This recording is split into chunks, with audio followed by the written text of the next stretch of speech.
Bendiciones para todos mis hermanos y amigos en el nombre del Señor Jesucristo, una vez más con ustedes, compartiendo la bendita y gloriosa palabra del Señor. Esta palabra que es vida y que también es viva, porque para dar vida naturalmente ya tiene que ser viva. Dijo el apóstol Pablo, porque la palabra de Dios es viva y eficaz y más cortante que toda espada de dos filos, penetra hasta partir el alma y el espíritu, las coyunturas, los tuétanos y discierne los pensamientos y las intenciones del corazón. Así que cuando Dios habla a lo profundo de nuestro ser, de nuestro espíritu. Pues después de todo, Él lo que busca es una semilla que colocó en lo profundo de nuestra naturaleza. Y esa semilla, cuando se encuentra con la palabra de Dios, brota. Y cuando hay ese encuentro, entonces es cuando se produce una nueva criatura para la gloria de Dios. Por eso el apóstol Pablo dice, pues, que ahora somos nuevas criaturas en Cristo Jesús. Brota un hombre nuevo, una mujer nueva para la gloria del Señor. Bien, yo quiero en esta noche hablar acerca de un tema sencillo, pero pues a la vez también tiene su dificultad para entenderlo, ¿no? Yo quiero que tomemos un texto que encontramos en el capítulo 18 de San Lucas y el versículo 8, capítulo 18 de San Lucas y el versículo 8, dice el texto: os digo que pronto les hará justicia, pero cuando venga el Hijo del Hombre, ¿hallará fe en la tierra? A mí me intriga esta pregunta de Jesús, porque es Jesús el que está hablando. Y entonces la pregunta del Señor es, cuando venga el Hijo del Hombre, ¿hallará fe en la tierra? Bien, me inquieta la pregunta porque al meditar en lo que es fe, qué es fe, la gente no ha podido entender de qué clase de fe habla la Biblia. Y algunas personas comparan la fe en Dios como la fe que pone una persona en la herradura. Hay gente que le tiene devoción a una herradura, le tienen devoción a una mata de sábila, le tienen devoción a San Gregorio Hernández, tienen la devoción en la imagen de la Virgen María, de la estatuilla aquella. Bueno, y esa clase de fe tan natural que deposita la persona en cualquier ser. Pero es que la fe en Dios, según lo que yo estudio en la palabra de Dios, es algo diferente, es algo mucho más alto. Es algo mucho más incomprensible, al punto que según el Señor Jesucristo dice, estas son cosas que no están al alcance de cualquiera, sino que es para personas escogidas por Él desde antes de la fundación del mundo. Muchas personas pelean con esto, pero el mismo Señor Jesucristo dijo que estas cosas estaban escondidas para los sabios, para los inteligentes, para los estudiosos de la ciencia y todas estas cosas, y Dios se las reveló, dice la Biblia, a estos pequeñitos, dice el Señor Jesús. Por allá el Señor Jesucristo dice, te alabo, Padre, porque escondiste estas cosas de los grandes y de los sabios y decidiste revelárselas a los pequeñitos. Bien, entonces dice el Señor, ¿será que cuando el Hijo del Hombre aparezca o cuando Él venga, hallará fe en la tierra? Entre otras cosas, hallará revelación en la tierra, porque como hoy en día hay una gran cantidad de sectas, de religiones, por no decir que todas, que son enemigas de la revelación, no creen en la revelación de Dios. He escuchado predicadores decir que ya no hay más revelación, que la revelación se acabó. Si se acabó la revelación, se acabó la fe, porque fe es revelación. Cuando usted estudia la historia bíblica, cuando usted estudia la Biblia, usted puede ir al capítulo 11 de la carta a los Hebreos. Ya hemos hablado de esto en versículos anteriores, pero como el tema es tan profundo, uno se ve obligado a insistir en esto, porque he hablado con algunas personas de este tema y se enredan. Y entonces el título del capítulo 11 de Hebreos dice, la fe, ese es el título del capítulo. Y luego el apóstol dice, es pues la fe, la certeza de lo que se espera, la convicción de lo que no se ve. Bien, entonces cuando hablamos de la fe que es según Dios, porque la palabra de Dios también dice que sin fe, verso 6 del mismo capítulo 11, dice, pero sin fe, ojo a este versículo, pero sin fe es imposible agradar a Dios. Es decir, que si usted no tiene fe, no le va a agradar a Dios nunca, porque según el apóstol dice, es imposible. Porque es necesario que el que se acerca a Dios crea que le hay y que es galardonador de los que le buscan. Aparte de que la fe, que es según Dios, es alta, es incomprensible por la mayoría, la Biblia dice que es imposible agradarle a Dios sin esa fe.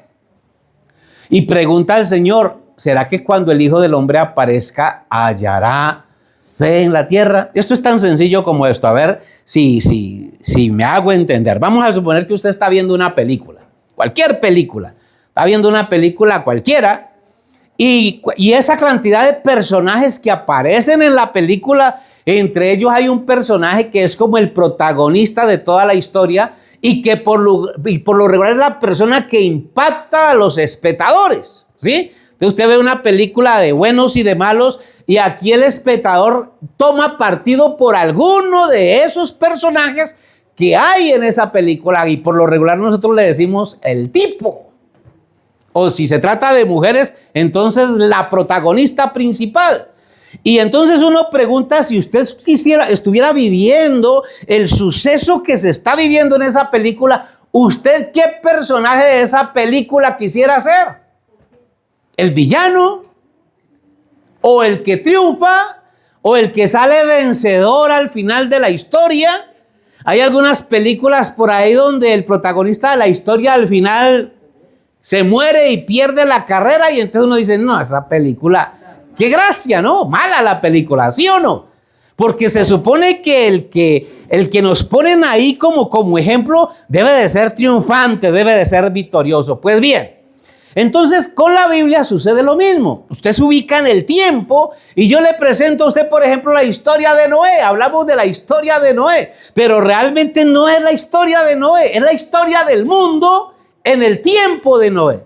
Y entonces yo le pregunto, de todos esos personajes que menciona la Biblia en el tiempo de Noé, ¿usted como quién quisiera ser? A ver, ¿como quién quisiera ser? Yo creo que el personaje a imitar en el tiempo de Noé es Noé.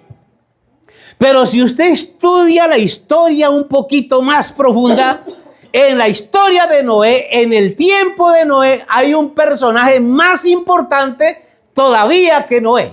Yo aquí tengo una cantidad de hermanos que me están escuchando y que me acompañan y yo les pregunto a ellos, ¿ustedes saben qué personaje está por encima de Noé de esa época del tiempo de Noé?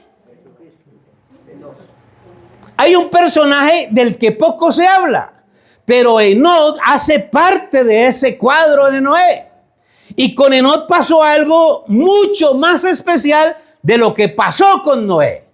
Dios cogió a Enoc y lo sacó del panorama, desapareció porque se lo llevó Dios. Así que no se libró de ese problema de diluvio, de arca, de estar revuelto con animales, de oler excremento, de pasar encerrado un buen tiempo en el arca, porque eso no fue cosa fácil, ¿cierto? Pero sin embargo, si no queremos ser como Enoc, pues por lo menos queremos ser como Noé y saber que se desafiaron los juicios de Dios y que fuimos salvos. Pues bien, la Biblia dice que por la fe Noé condenó al mundo de la época. Es decir, que Noé tenía revelación de las cosas de Dios y por esa revelación Noé fue salvo de la ira de Dios. Y también la palabra de Dios dice que por la fe Enoc fue traspuesto y no vio muerte. Es decir, que no tenía revelación. Revelación de la palabra, revelación de Dios, revelación de los propósitos de Dios. Y entonces la pregunta esta para todas las personas que me escuchan es, lo que le predican a usted, ¿qué es? Uno dice, bueno, ¿qué clase de fe pueden tener estas personas que pertenecen a una iglesia donde usted sabe que todo lo que le predican es mentira? Y entonces uno dice, iglesias que dicen, somos la iglesia que predica lo que la Biblia enseña. Y uno les va a hacer un examen bíblico regular, suavecito, y se esconden. Les da miedo dar la cara porque dicen que predican lo que la Biblia enseña y uno los invita a hablar de la Biblia y se esconden. Y óigame bien, mueven multitudes, llenan estadios, tienen renombre en el mundo. Y no creen en la Biblia. Y si no creen en la Biblia, uno dice, bueno, entonces su fe, ¿en qué está puesta? ¿Qué es lo que esperan en realidad? Tienen la cabeza llena de una cantidad de fantasías y de cuentos que los teólogos les han metido y están esperando al Señor de acuerdo a la doctrina de su iglesia, pero no de acuerdo a lo que enseña la palabra del Señor. Por eso el Señor Jesucristo dice que son pocos los que hallan esto. Y así como analizamos la historia de Noé, podemos analizar la historia de cada uno de los hombres que el Espíritu Santo menciona aquí. Podemos escoger así rápidamente a otro. Por la fe, Abraham, siendo llamado, obedeció para salir al lugar que había de recibir como herencia y salió sin saber a dónde iba. Así que Abraham también tenía fe. Ahora vuelvo y hago la misma pregunta. Analizamos la historia del cuadro de Abraham, el tiempo, el contexto donde Abraham vivió. Ahí habían varios personajes. La Biblia nos habla de Lot, sobrino de Abraham.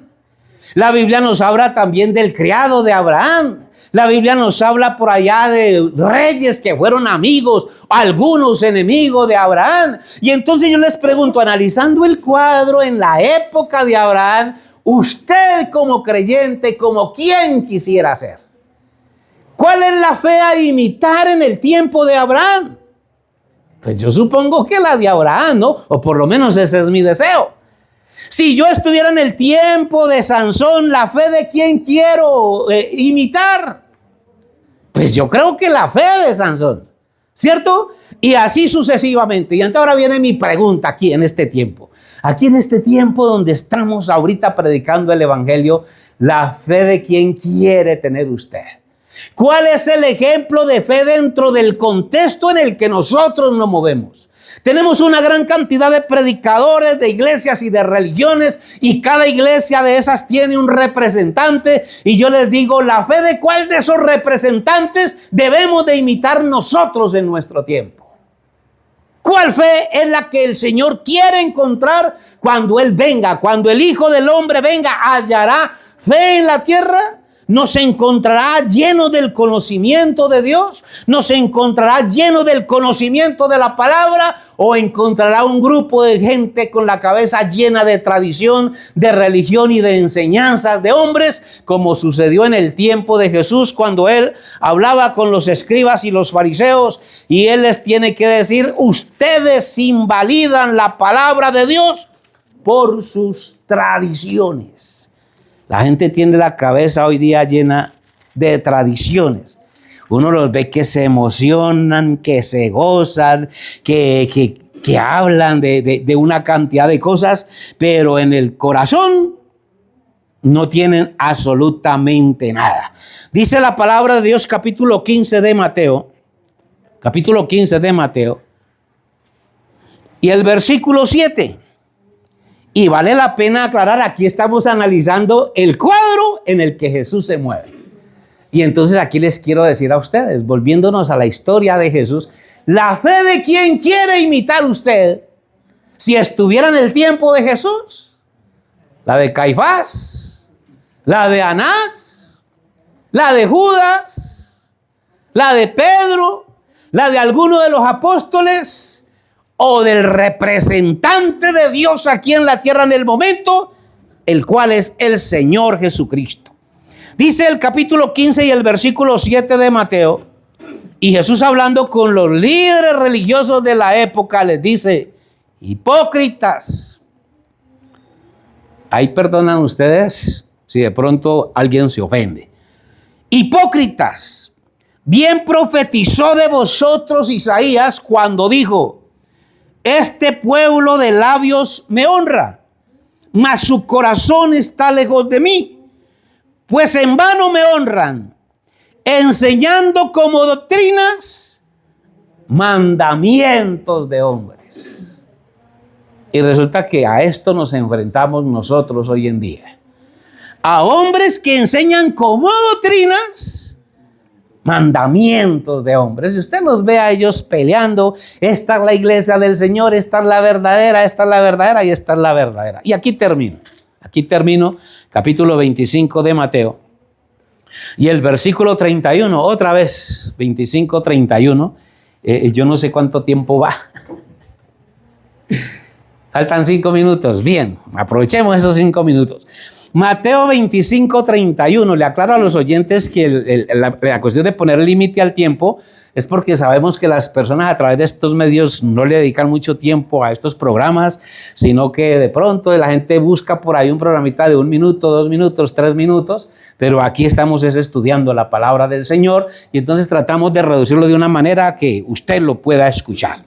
Mateo 25, 31 dice: cuando el Hijo del Hombre venga en su gloria. Aquí vuelve otra vez la Biblia a hablar del Hijo del Hombre. Y bueno, y aquí habría que hablar mucho. ¿Qué quiere decir la Biblia cuando habla del Hijo del Hombre? Toda la Biblia habla del Hijo del Hombre, el Hijo del Hombre. Cuando el Hijo del Hombre venga, será semejante a 10 vírgenes que estarán esperando a su esposo. Cuando el Hijo del Hombre venga, es semejante al hombre que tiene un reino y lo dividió y le dio a uno tantas ciudades, a otro le repartió talentos. Y siempre es el Hijo del Hombre y el Hijo del Hombre. ¿Qué es un hijo de hombre en la Biblia? ¿Qué es un hijo de hombre en la Biblia? Para usted, amable oyente y hermano que me escucha, ¿qué es un hijo de hombre? Pues un hombre es un hombre. Un hijo de hombre es un hombre. Y resulta que en ese hombre, en el hijo de un hombre en carne y hueso, ahí se mete Dios. Ahí se mete Dios para cumplir con los juicios de Dios. El hijo del hombre en el tiempo de Noé era Noé. El hijo del hombre en el tiempo de Moisés era Moisés. El hijo del hombre en el tiempo de Isaías era Isaías. El hijo del hombre en el tiempo de Ezequiel era Ezequiel. El hijo del hombre en el tiempo de Daniel era Daniel. El hijo del hombre hoy día, ¿quién será el hijo del hombre hoy en día? Ahí se los dejo de tarea. Cuando el Hijo del Hombre venga en su gloria y todos los santos ángeles con él, entonces se sentará en su trono de gloria y serán reunidas delante de él todas las naciones, y apartará los unos de los otros como aparta el pastor las ovejas de los cabritos. Es decir, que delante de este Hijo de Hombre se van a parar todas las naciones, todas las religiones, todas las iglesias. Llámelos como los llame usted, el Señor los va a partir en dos. Unos a la derecha, otros a la izquierda. Van a haber pentecostales, católicos, trinitarios, testigos de Jehová, mormones y de todo a la derecha. Y van a haber testigos de Jehová, católicos, mormones, musulmanes y de todo a la izquierda también. Porque con Dios esos nombres que somos esto y somos lo otro, con Dios eso no vale, eso es basura. Eso la Biblia lo llama nombres blasfemos. ¿Y sabe qué quiere decir en la Biblia blasfemia? Blasfemia es nombres de maldición. ¿Por qué nombres de maldición? Porque se pusieron ellos en el lugar que le corresponde a Dios y al Espíritu Santo. Y entonces Él los apartará a los unos y a los otros. Unos a la derecha, otros a la izquierda. Y entonces dice el verso 34, entonces el rey dirá a los de su derecha: venid benditos de mi Padre, heredad del reino preparado para vosotros desde la fundación del mundo. Amén.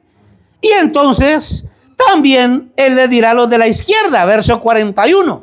Entonces dirá también a los de la izquierda: apartados de mí, malditos, al fuego eterno preparado para el diablo y sus ángeles. Concluimos diciendo: ¿a qué lado quiere estar usted? ¿En qué tiene puesta usted su fe? ¿En una iglesia? ¿En una religión? ¿En un sistema? ¿En un líder religioso? ¿O en esta palabra? Dios les bendiga, Dios les guarde y hasta la próxima.